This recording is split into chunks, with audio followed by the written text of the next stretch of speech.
జగిత్యాల జిల్లా కోరుట్ల నియోజకవర్గం కోరుట్ల పురపాలక సంఘంలో విధులు నిర్వహిస్తున్న పారిశుద్ధ కార్మికులు, వాటర్ సప్లై, ఎలక్ట్రికల్ సిబ్బందికి పురపాలక సంఘ కార్యాలయంలో నూతన ఆప్రాన్ పీపీఈ కిట్స్ ను పంపిణీ చేశారు.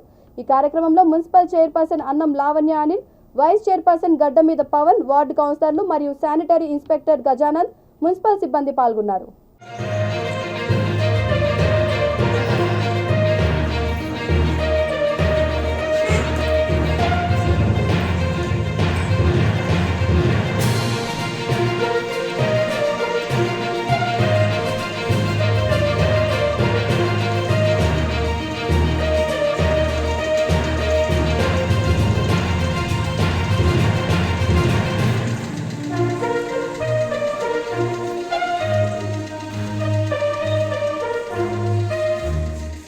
చైర్మన్ అన్నం లావణ్య అనిల్ గారికి, అదేవిధంగా శానిటరీ ఇన్స్పెక్టర్ గజానందం గారికి, అదేవిధంగా మున్సిపల్ సిబ్బందికి, మున్సిపల్ ఆఫీసర్లందరికీ, కార్మికులకు అందరికీ నా యొక్క నమస్కారాలు.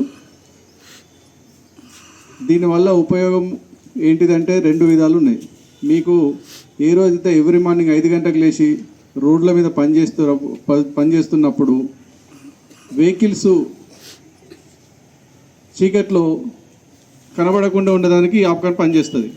రెండవది ఏంటంటే గర్వంగా చెప్పుకునేందుకు మేము మున్సిపల్ పారిశుద్ధ కార్మికులము అన్న ఆలోచన లోపల, అంటే కొరుట్లలో మీరు ఇంతమంది ప్రజలున్నా కానీ మిమ్మల్ని గుర్తింపు అంటే వీళ్ళు మున్సిపల్ సిబ్బంది, ఇది ఉంటేనే మీకు గౌరవం ఉంటుంది, మీకు అక్కడ ఉన్న ప్రజలు కూడా గౌరవం ఇస్తారు.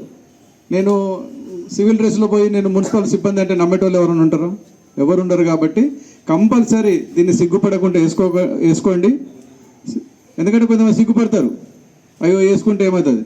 దీని విలువ ఏందో మాకు తెలుసు. కార్మికులకు అందరికీ నా యొక్క నమస్కారం. ఎందుకు సిగ్గెందుకు? మనం పని చేయడానికి ఎందుకు సిగ్గుపడాలి? ఏ పని అయినా కానీ గర్వంగా చేయాలి. పని చేస్తేనే కదా, ఏ పని మన చిన్న పని పెద్ద పని అనగా కాకుండా ఏ పనికి ఆ వారికి న్యాయం చేస్తున్నామా అని చూడాలి.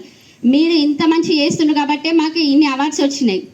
ఖాళీ మేము పోయి అక్కడ అవార్డ్స్ తీసుకున్నాం, కానీ మీరు అందరు నీట్ మన కొడుకులను ఇంత నీట్గా ఉంచిండ్రు కాబట్టి మనకి అవార్డు వచ్చింది. అవార్డ్స్ వచ్చినాయా మన కొడుకులకి? వచ్చినాయా అమ్మ? తెలుసా మనకు అవార్డ్స్ వచ్చినాయి? ఎట్లా వచ్చినాయి అవార్డ్స్? మన కొడుకుల మీ వల్లనే. మీరంతా మన కొడుకులని నీట్గా పరిశుభ్రంగా ఉంచిండ్రు కాబట్టి మనకు అవార్డ్స్ వచ్చినాయి. మేము ఇట్లా అవార్డు వచ్చిందని సైలెంట్ కూర్చోకుండా, చాలామంది కొంచెం నామూషిగా ఉంటుంది వర్క్ చేయాలంటే. హోటల్స్ అలా కూర్చోవడం, పొద్దున ఎన్ని గంటలకు 5 నుంచి ఒక 10 వరకే వర్క్ ఉంటుంది. ఆ వర్క్ టైంలో కష్టపడండి. 10 వరకు పని చేసి 10 తర్వాత 2 దాకా మీరు ఫ్రీగానే ఉంటారు కదా, ఆ టైంలో బయటకు వెళ్ళండి. ఏమన్నా బయటకు వెళ్ళి వేరే వర్క్ చేసుకోండి. కానీ వర్క్ ఉన్న టైంలో బయట ఎక్కడ కూడా ఎవరు కనిపించకుండా మంచి సిన్సియర్గా వర్క్ చేసుకోండి. నేనేం డామినేట్గా స్ట్రిక్ట్గా చేయాలని ఏం చెప్పట్లేదు, చేయండి. ఖచ్చితంగా మంచి వర్క్ చేసుకుంటే మీకే మంచి పేరు వస్తుంది. ఇంకా ఫ్యూచర్లో కూడా ఈ మంచి వర్క్ చేయండి. ఏమైంది? నవ్వొస్తుందా మీకు?